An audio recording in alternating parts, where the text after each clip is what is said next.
Chapter 1. The Encounter. It was the kind of day that made you question whether the sun was ever meant to shine. The heat had been unbearable for the past several days, suffocating the atmosphere with a relentless humidity that clung to every surface, every person, every corner of the world. Even the usually unbothered metal structures of the city seemed to groan under the pressure. The streets were damp from an earlier rainstorm, and the air felt thick with the promise of more. Yet, for all the discomfort the heat brought, it was an ordinary day for the people living in the small, forgotten corner of the galaxy.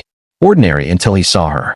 Mason was just another human mechanic, nothing extraordinary, no great accolades or military honor hanging over him. He'd been drifting from one job to the next, fixing ships, repairing tools, anything to keep himself from being on the receiving end of the authorities' disinterest. Life on the edge of the galaxy wasn't glamorous, and it wasn't meant to be. He had long since accepted that his world, his purpose, was tied to the grease, oil, and the hum of machinery. His hands were rough from years of work, and his body ached in ways he couldn't ignore, but there was a comfort to that. It was the kind of life where you knew what came next, where every challenge was just a part of the cycle. No surprises, no distractions. But that all changed one late afternoon, when everything he knew was suddenly turned upside down. The day started like any other. The sun beat down mercilessly as Mason worked in the shop, the faint sound of tools clanking against metal blending into the hum of the worn-down machinery. His latest client, a merchant from a neighboring system, had asked for a quick repair on a small transport ship. Nothing that would take too much of his time, just the usual mechanical adjustments. But something about the transport ship felt off from the moment it arrived. The exterior was too polished, too perfect for the rough-and-tumble merchants who typically made use of his services. There was something under the surface that Mason couldn't quite place, a faint energy, a pulse that made the hair on the back of his neck stand up. As he worked, adjusting the ship's main engine, Mason couldn't shake the feeling that something was watching him. He glanced over his shoulder, expecting to find one of the regulars at the entrance of the garage, but instead, his eyes locked onto her. She was standing in the doorway, leaning casually against the frame, her posture relaxed but somehow still radiating an aura of danger. He hadn't heard her enter, hadn't noticed her approach at all. It was as though she had simply materialized out of thin air. The woman was smaller than most of the people Mason worked with, but there was an undeniable intensity in her presence.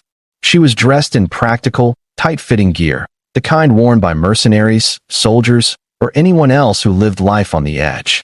Her clothes were a dark shade, almost blending with the shadows that seemed to cling to her form, giving her a ghostly quality. Her long, raven-black hair cascaded down her back in untamed waves, framing a face that could have been considered beautiful if not for the cold, calculating gaze in her eyes. Those eyes, Mason couldn't look away from them. They were dark and sharp, scanning the room with a sense of purpose that made him uneasy. And yet, in the brief moment their gazes met, there was something about her that felt familiar, as if he had seen those eyes somewhere before, though he couldn't place where. For a long moment, neither of them spoke.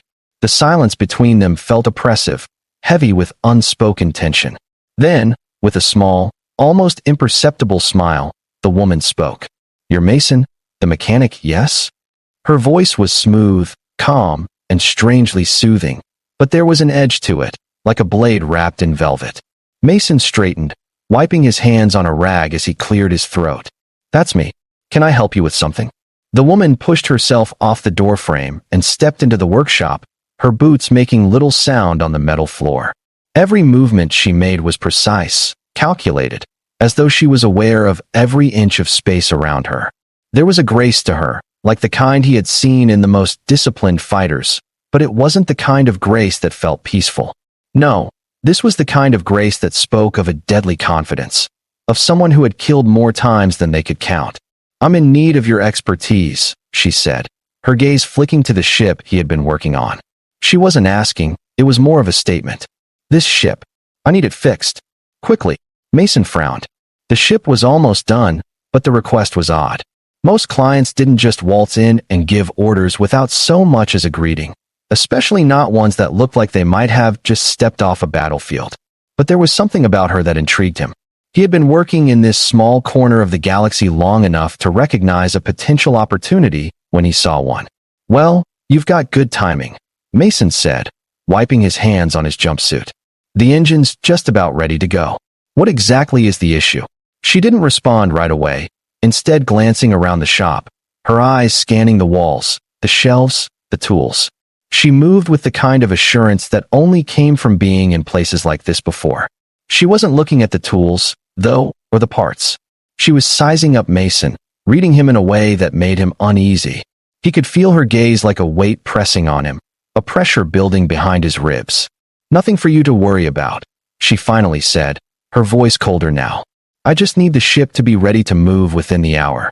The vagueness of her request rubbed him the wrong way, but Mason didn't press the issue.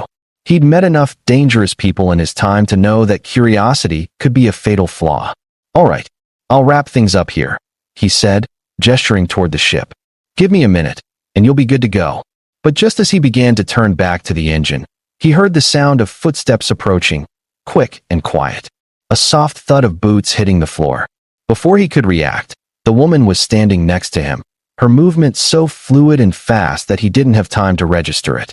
She was close now, too close.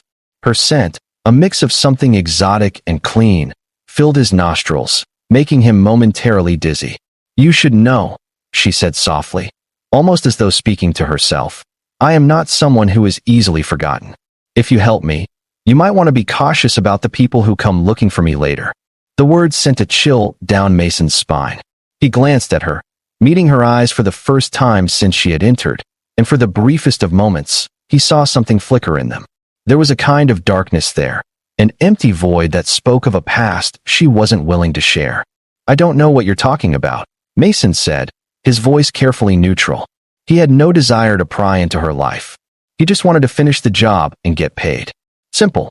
No problems. But she smiled, a smile that was more predatory than reassuring. "You will," she said, almost too calmly. It was then that it hit him, the unease, the familiarity in her eyes. He didn't know her, but he knew of her. Her reputation was legendary in the darkest circles of the galaxy, whispered in hushed tones by mercenaries, bounty hunters, and criminals alike. The name Swift Death wasn't one that was spoken often, but when it was followed by fear. She was an assassin, a killer, a shadow that moved through the galaxy, unseen and deadly. And now, she was standing in front of him, asking him to fix her ship. It was then that Mason understood. He had just made the biggest mistake of his life. Mason's mind raced as the woman's smile lingered in the air like a lingering scent, heavy with the promise of danger. He'd heard rumors of the Swift Death, the name whispered in dark corners of bars and shady cantinas. An assassin so skilled, so efficient, that her victims were never left with even a trace of her presence. The stories were always wrapped in mystery, but one thing was clear. Her name was one that carried weight, and it came with a price. He quickly recovered his composure, trying to push the unease from his chest. The last thing he needed was to get involved in something this deep. His only concern was making a living, fixing ships, and moving on, staying off the radar. But here she was, standing before him, exuding an energy that was too dangerous to ignore. "Look, I don't care who you are," Mason said, his voice steady despite the trepidation that bubbled beneath the surface. "If you want me to finish the repairs, I will. But I need to know exactly what you're after. I'm not getting tangled in anything illegal." The woman's eyes flickered with something that resembled amusement, but it was fleeting. She leaned back slightly, her posture relaxed, though there was a sharpness in her gaze that seemed to cut right through him. "I'm not asking you to get involved in anything, Mason," she said, her voice low and controlled. "I just need this ship to be operational. If I wanted to complicate your life, trust me, I could. I'm here for a simple fix, nothing more. I've got my own business, and you've got yours. We'll keep it that way." Her words were calm, but there was an underlying tension that made Mason feel as though he was standing at the edge of a cliff. One wrong step, one wrong word, and he could very well find himself tumbling into something far more dangerous than he'd ever bargained for. He glanced over at the ship again, the sleek lines and the high-tech panels hinting at a level of sophistication that didn't match the way she'd walked into his shop. The damage was minimal, a few mechanical tweaks, an adjustment to the energy converters. Nothing major. He could fix it in no time. But the woman's presence was a wild card. What kind of person needed a mechanic, and what kind of person could kill without leaving a trace? I'll get it done, Mason said finally, trying to regain some control over the situation. He turned back to the engine, his hands already reaching for the tools he would need, focusing on the familiar task. But just so you know, I've worked on ships for people from all walks of life. I don't care what you're running from or who you are. I'm just here to fix it. So, let's keep it simple. The woman didn't answer immediately. She just watched him with that calculating stare, as if assessing whether he was truly capable of doing what she wanted. After a moment, she finally nodded. Fair enough, Mason. Fair enough. He could feel her eyes on him as he worked, and despite himself, the hairs on the back of his neck stood on end. The air felt thick, heavy with unspoken words. She wasn't just an assassin. There was something more to her, something that didn't quite add up. Why would someone like her need a mechanic? What did she want with this ship? And why was she trusting him with the repairs? The more Mason worked, the more he found himself questioning everything. The rhythmic clinking of his tools on the ship's engine was the only sound that filled the shop, but it was a hollow noise, the silence between them growing more oppressive with each passing minute. He had to shake the feeling that he was in way over his head. By the time the repairs were complete, the sun had already begun to dip below the horizon, casting the workshop in a golden, fading light. He wiped his hands on a rag, glancing over the engine one last time to ensure everything was in working order. All right, it's done, Mason said, stepping back and admiring his handiwork. Should be good to go now. The woman nodded, standing up from her perch against the wall. She moved with fluid grace, every step deliberate and controlled. There was no doubt in Mason's mind now. This was no ordinary client. This was someone who had seen the darkest corners of the galaxy and come out on the other side unscathed, a shadow who had made a living in ways Mason couldn't even begin to imagine. Thank you, Mason, she said, her voice carrying an eerie calm. You've done good work here. But there was something in her tone that made Mason pause. He wasn't sure what it was. Maybe it was the quiet menace that lingered in her words, or maybe it was the way she seemed to regard him as a mere tool, something to be used and discarded when the time came. Yeah, well, he said, trying to keep the edge of his own nervousness out of his voice. You should be careful next time. Ships like yours, they draw attention. If anyone comes asking questions about you, dash. The woman raised a hand, cutting him off. Don't worry about it, she said, her gaze unwavering. I've handled worse. And then, without another word, she turned and walked toward the ship, her steps light and confident. She climbed into the cockpit with an efficiency that seemed almost rehearsed, as if she had done it 1,000 times before. As the ship's engines hummed to life, Mason watched her from the doorway, his heart still pounding in his chest. He didn't know if he had made the right call by helping her, but it was too late now. He had fixed her ship, and in doing so, he had unknowingly opened the door to a world of danger, one that he wasn't sure he could close again. The ship lifted off, disappearing into the sky, leaving nothing but a faint trail of exhaust in its wake. Chapter 2. The Swift Death. Mason didn't think much about the woman, not at first. She was just another client, after all. He went back to his work, fixing other ships, taking other jobs, trying to bury the nagging feeling that he had missed something important. Life continued as usual, the days blending into each other as he worked to keep the rusted blade, his workshop, running. It wasn't glamorous, but it was a living. That was until he found himself pulled into something much darker, much bigger than the small corner of the galaxy he had inhabited. It started when the first body showed up. Mason had been asleep in his small quarters behind the workshop when the knock came at his door. At first, he ignored it. Sleeping wasn't a luxury he often got, but tonight he had taken advantage of the rare quiet. But the knock came again, more insistent this time. He groggily made his way to the door, wiping sleep from his eyes. The person standing there was a man, tall and broad-shouldered, wearing a dark coat that hung loosely around his frame. His face was partially obscured by a scarf, but his eyes were clear, cold, and focused. I need to speak with Mason, the man said, his voice low and commanding. That's me, Mason replied, his suspicion growing. What's this about? The man glanced over his shoulder, as if making sure no one was watching, before stepping inside, without waiting for an invitation.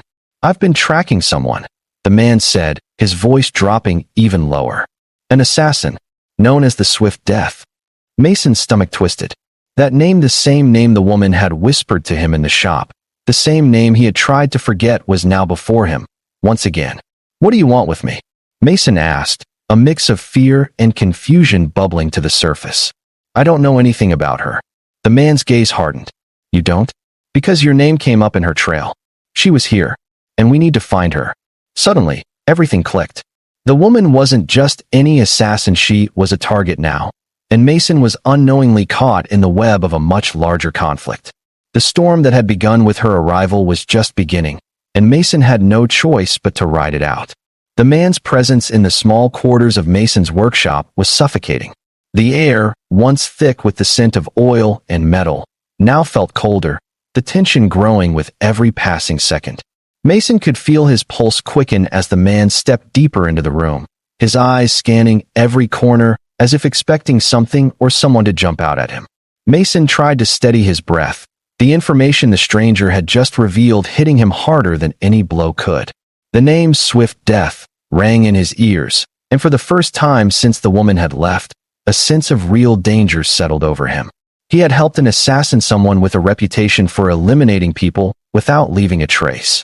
And now, that very person was a part of his world, whether he liked it or not. "Who are you?"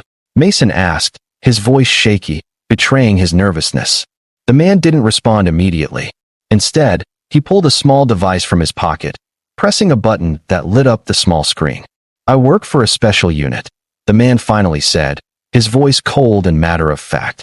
"Our job is to handle situations like this, situations that involve people like her." Mason couldn't help but feel a pang of fear at the way the man spoke about her. She wasn't just a target, she was a threat, a force that had drawn the attention of whatever organization the man worked for. He swallowed hard, trying to make sense of the situation. "You're tracking her?" Mason asked, though it was more of a statement than a question. "Why? What's she done?" The man didn't meet his eyes. "She's not just an assassin. She's been on a killing spree, taking out high-profile targets across several systems. And every time, she leaves no trace. No evidence. Just a body and a name that disappears into the void." Mason felt a chill run down his spine.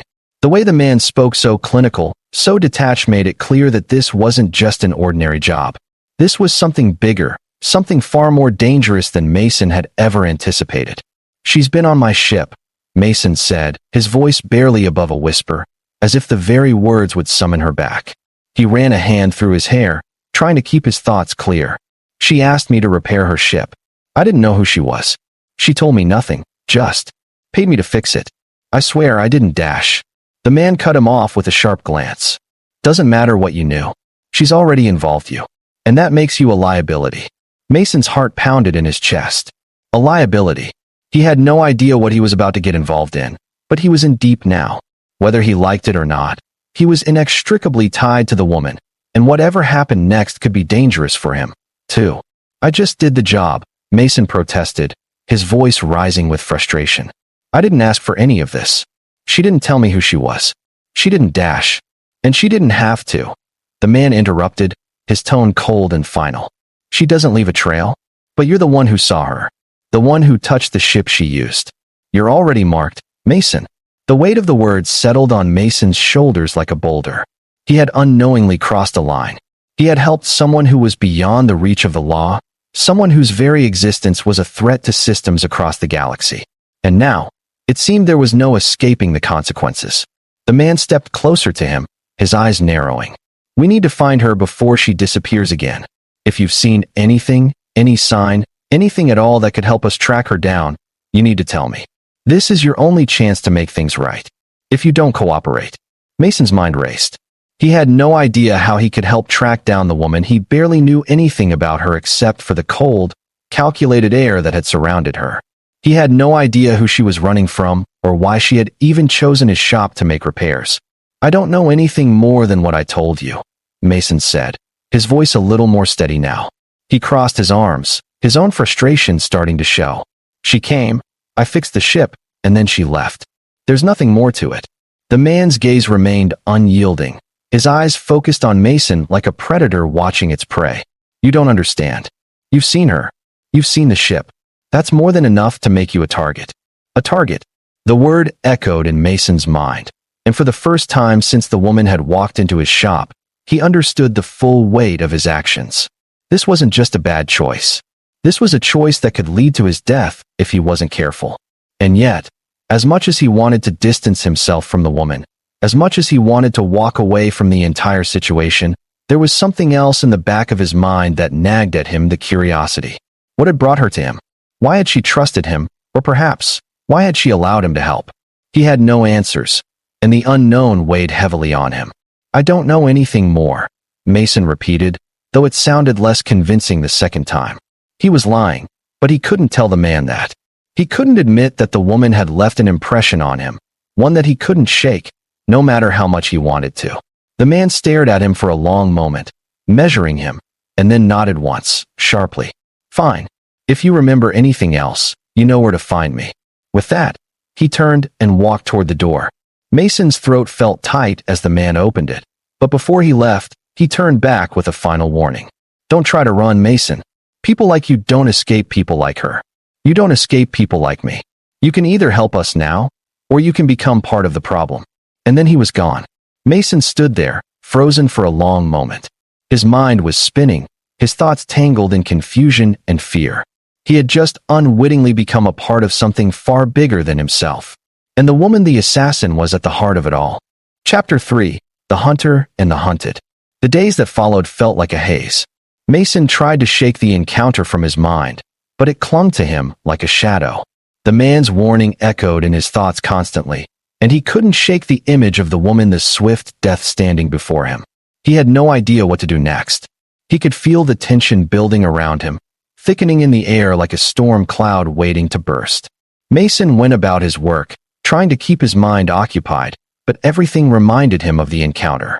He found himself replaying the moment when the woman had walked into his shop, when he had fixed her ship without asking questions, without realizing the storm he was about to be pulled into. Then, 3 days later, a second knock came at his door. This time, it wasn't the man. It wasn't anyone from the unit who had warned him.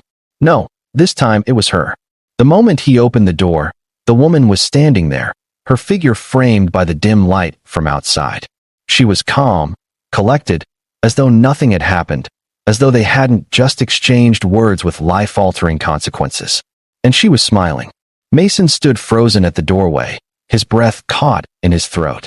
The woman, the assassin, the one he had helped fix her ship without knowing who she really was, stood there, her eyes piercing him with an intensity that made his skin crawl. Her smile was faint, almost predatory, and yet there was something in it that unnerved him even more than her silence. "You," she said, her voice smooth as velvet, yet laden with a dangerous edge. "I was wondering how long it would take before you started thinking about me again." Mason took a step back, his hand instinctively going to the side, where he had hidden his blaster out of habit. But he didn't draw it. He couldn't. He felt a mixture of fear and confusion boiling inside him, the reality of what he had gotten himself into crashing down on him like a tidal wave. I didn't dash," Mason stammered, trying to find the words, but his throat felt dry. "I didn't mean for any of this to happen. You just came in, I fixed the ship, and then you left. That's all." She stepped closer, her movements fluid, like a cat stalking its prey. There was something about her that made him feel both captivated and terrified. She was a killer, and yet there was a calmness to her, a restraint that kept her in control. He couldn't help but notice how she had shifted her posture, now less of the cold, calculated assassin, and more like someone who had let down their guard, even if just for a moment. "You fixed my ship," she said, her voice lighter now, almost as if she were indulging in a private thought. "But you don't understand what you've done, do you, Mason?" Her gaze locked with his, and for the first time, he saw it, the weight of what she carried. The realization that she was not just a cold-blooded killer, but someone who had been thrust into a world she could not control, a world that defined her actions for her. And he was a part of that world now, whether he liked it or not. "You've seen me," she continued, her tone a bit softer now, yet still laced with something dangerous. "And that makes you part of the story. You're already marked, Mason." "Marked?" he asked, his voice barely a whisper, his mind racing as he tried to piece together what was happening. "By who?" She didn't answer him right away. Instead, she walked past him, into his shop, her presence filling the space like a storm cloud ready to burst. He could feel the tension in the air, so thick it was suffocating. His eyes followed her every move, unable to look away from her. "The people I work for, they won't just let you go," she said quietly, her gaze distant, as though recalling something far beyond the present moment. "Once you've seen someone like me, you're a liability. It's only a matter of time before they come for you." "Who's coming for me?" Mason's voice cracked. The fear was no longer subtle, it was rising, pressing against his chest with every breath. She paused for a moment, as though considering how much to tell him.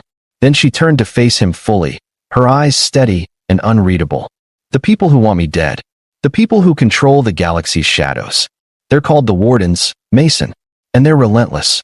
When they find out I've let someone live, they'll hunt you down, and they'll make you regret it." Her words felt like a punch to his gut. The Wardens. He had heard whispers, rumors about them in the deepest corners of the galaxy, an organization that dealt with threats, with people like her, who were dangerous, too dangerous to exist in the open. And now, he had unknowingly been drawn into their web. He could feel the walls closing in around him. The world he had once known, the safe, quiet life of a mechanic, was slipping through his fingers like sand. "You have to help me, Mason," she said, her voice quieter now. "I can't do this alone anymore. The Wardens will kill me, and if they can't, they'll make sure no one remembers me at all. But you might still have a chance. You might still survive this, if you can help me get out of their reach." Mason stared at her, his mind spinning with confusion and terror. "Why me?" The question slipped out before he could stop it. "Why come to me for help? You don't even know me." "Because you're the only one who's ever shown me mercy," she said simply, as if the answer were as natural as breathing. "And because you're not afraid to do what's necessary. I can see it in your eyes, Mason. You're not like the others. You may not know it yet, but you have a strength inside you. I need you, whether you like it or not." Her words hung in the air, thick with the weight of expectation. She was asking him to do something he had never considered in his wildest dreams. To join her in whatever battle lay ahead, to help her escape the wrath of the Wardens, and in doing so, ensure his own survival. Mason didn't know what to do. He had never been a hero. He was just a mechanic, trying to get by. But there was something in her, something raw and desperate that reached into the very core of him. He couldn't turn his back on her, not after everything. He had already crossed a line by fixing her ship, by allowing her into his life. The only question now was whether he would walk the rest of the path with her. The silence between them stretched on as he tried to make sense of everything. His life was no longer just about fixing engines and doing what was expected of him. It was about survival, about choosing a side in a war he had no business being involved in. "I'll help you," Mason said, the words tasting foreign on his tongue. "But I don't know how to stop the Wardens. I'm not a fighter." "You don't have to be," she replied, a small but genuine smile tugging at the corner of her lips. "You just need to be smart. We have to stay one step ahead of them. I'll teach you what you need to know. You'll learn quickly." Mason nodded, though the weight of the decision was already pressing down on him. There was no going back. His life had just changed in ways he couldn't fully comprehend, and the woman, the assassin, had just become the key to his survival. Chapter 4. The Reckoning. The following days were a blur. Mason and the woman whose real name he had yet to learn moved swiftly. The once quiet mechanic shop was now filled with a sense of urgency and danger. Every decision was made with speed and caution. Mason helped her modify the ship to evade any trackers that might be following her, working with a precision that surprised even him. His days of just fixing engines were long gone, and he was quickly adapting to a life that was foreign, chaotic, and filled with uncertainty. They didn't speak much about the past. Lyra, he had learned her name only recently, was a mystery, even to herself. She had no family, no history she was willing to share. What Mason knew about her was this: she was a trained killer, a weapon honed by forces far beyond his understanding. She had been bred for assassination, her mind and body twisted into the perfect instrument of death. And yet, there was something about her that still clung to humanity, some spark of a person that had once existed beneath the cold exterior. But Mason could see that spark starting to fade. The closer they got to the Wardens, the more Lyra became like a shadow, retreating into herself, focusing on the task at hand, all the while carrying the heavy burden of the life she had left behind. On the fourth night, as they sat in the cockpit of the modified ship, Watching the stars streak by in their familiar yet foreign patterns, Mason finally asked the question that had been plaguing him since the moment she'd entered his life. Why me, Lyra? Why didn't you just go to someone else? Someone who's already been in this kind of world. Lyra didn't look at him at first, her eyes fixed on the starlight outside the window. Then, quietly, she spoke. Because you were the only one who didn't see me as a monster. You saw me as someone who needed help. Maybe that's the only thing that's kept me human. Mason turned to face her, his expression softening. There was more to her than just an assassin. There was a person beneath the layers of violence and training, a person who had lost their way. And maybe, just maybe, he could help her find herself again. The stars stretched out before them, endless and mysterious, just like the road ahead. But as they traveled deeper into the unknown, Mason knew one thing for sure. He wasn't going anywhere. He was in this now. And wherever it led, they would face it together.